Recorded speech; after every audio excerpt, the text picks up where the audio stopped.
Coucou, coucou mes chéris, voulez-vous une histoire? J'ai pas entendu, voulez-vous une histoire? Bon ben c'est parti pour une histoire. Yvan et l'oie de Noël. C'était en Russie au temps du tsar Alexandre le Terrible. Ivan Ivanovitch était un jeune moudjik, un simple paysan. Il habitait avec sa grand-mère Maroussia dans leur isba, une maison en rondin de bois sur le plateau de la Volga. Ivan et sa grand-mère vivaient pauvrement de leur culture et de leur élevage des oies. Et pourtant, ils avaient le cœur content. Le soir, Ivan jouait de la balalaïka. Il jouait pour sa grand-mère une guitare à 3 cordes et Maroussia dansait en frappant des mains. Mais cette année-là, grand-père Gel était venu saluer les champs au début du printemps. Les semences d'orge, de seigle et d'avoine avaient gelé et n'avaient pas pu germer. La récolte de l'été avait été bien maigre, bien maigre. Et l'automne, Maroussia se lamenta en regardant les sacs de toile presque vides au grenier. Ivan, mon pauvre Ivan, comment allons-nous faire pour survivre de l'hiver? Ivan rit pour cacher son inquiétude. Allons, Marouchka, allons, Babouchka. Il nous reste encore des choux, des poireaux, des navets, nous les partagerons avec nos oies quand le froid viendra. Au pire, j'irai vendre quelques oies à Vassili. Secrètement, Ivan espérait ne pas en arriver là, car Vassilievitch était un homme avare et sans scrupules. L'hiver arriva avec ses bourrasques de vent glacial et ses tempêtes de neige. Les renards, affamés, s'aventurèrent hors de la forêt. Et malgré la surveillance d'Ivan, ils volèrent la moitié des oies. Dans l'Isha, les provisions fondaient à vue d'œil. Et bientôt, il fallut se résoudre à vendre les oies restantes. Ivan en rassembla 10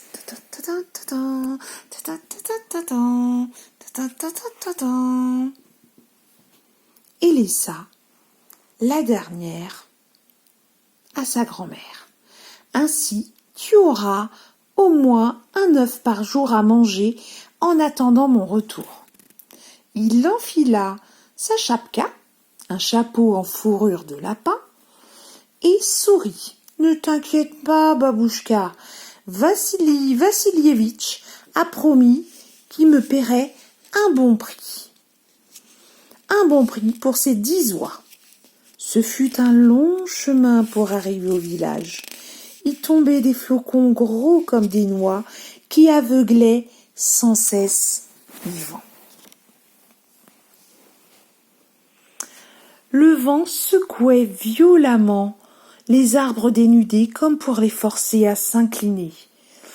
Devant lui, les oies trébuchaient de fatigue, manquant de se perdre à chaque tournant. Les bottes d'Ivan pesaient du plomb, mais il résistait de toutes ses forces et chantait à tue-tête pour encourager ses oies à le suivre de près, Aïe oh, aïe oh, aïe oh, avancez mes oies. Aïe oh, caracho, caracho, bientôt vous serez chaud, vous aurez chaud, vous serez au chaud. À l'entrée du village, une ribambelle d'enfants aux doigts bleus par le froid entoura Yvan et le supplia. Compère, compère, donne-nous à manger, donne-nous à manger, on a faim, nous avons faim à en pleurer. Yvan eut pitié de ces pauvres orphelins. Il donna 5 de ses oies à l'aîné de ses enfants.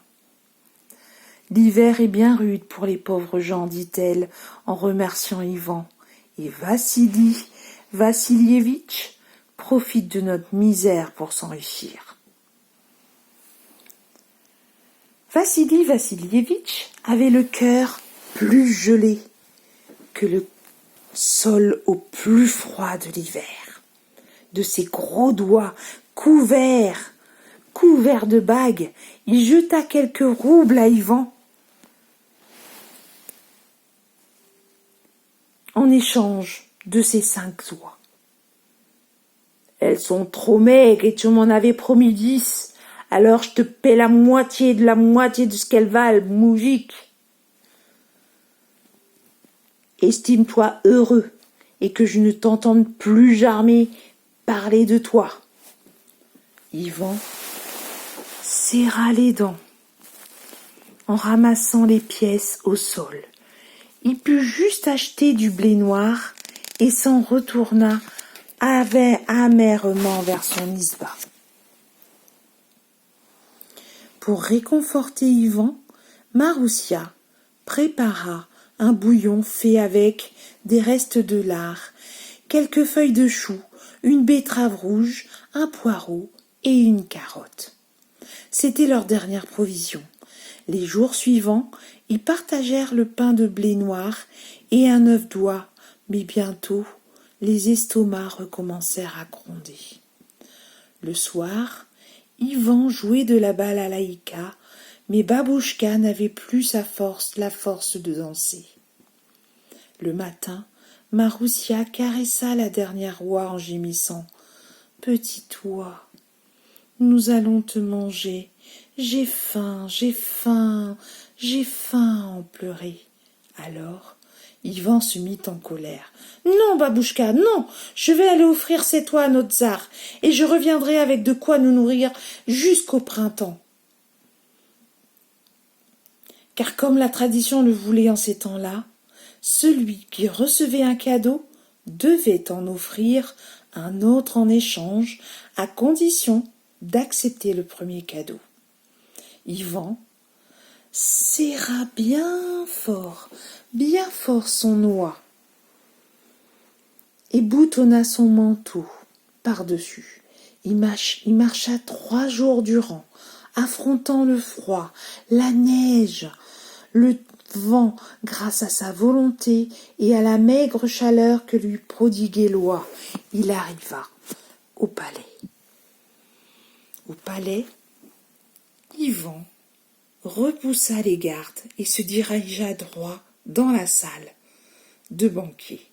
Là, il s'inclina respectueusement devant le tsar, qui se régalait de caviar et de poisson fumé avec sa femme, ses 2 filles et ses 2 fils. Yvan lui dit : « Glorieux tsar, je viens de loin pour t'offrir cette oie. Ne méprise pas ce cadeau, car c'est notre dernier bien et il t'est offert de bon cœur. » Le tsar se gratta la barbe en observant ce garçon à qui le désespoir donnait tant d'audace. Il retint d'un geste les gardes qui s'apprêtaient à s'emparer d'Yvan et dit à ce dernier : « J'accepte ton cadeau, moujik, si tu parviens à le partager équitablement entre les membres de ma famille sans faire de jaloux. »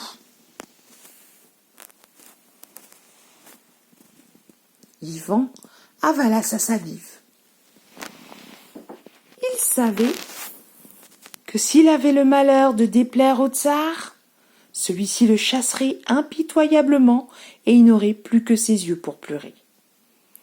Ivan respira profondément et s'adressa au tsar. « Vous qui êtes la tête du pays, la tête de cette oie vous revient assurément. » Puis il s'inclina devant le tsar et la tsarine. « C'est sur vous que repose la lourde tâche de la maison. Alors, vous aurez le croupion. »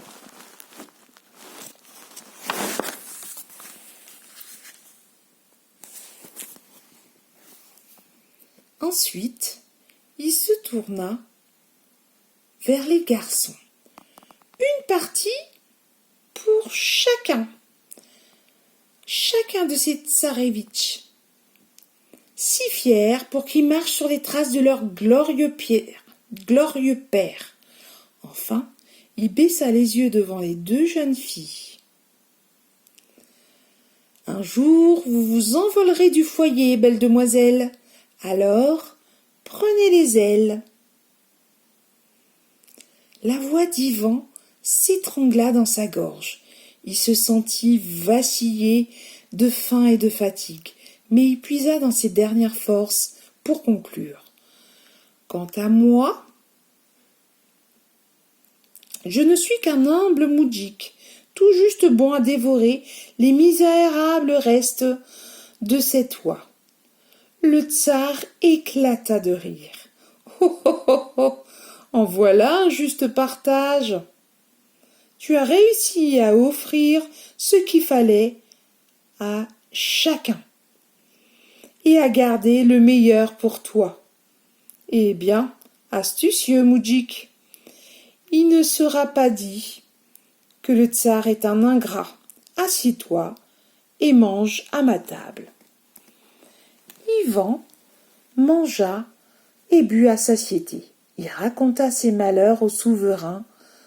Le tsar l'écouta gravement, et à la fin du repas, il donna l'ordre de raccompagner Ivan dans un traîneau chargé de vivres à ras-bord.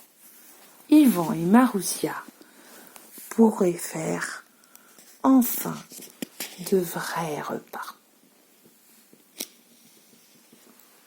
Au revoir, à bientôt pour une autre histoire.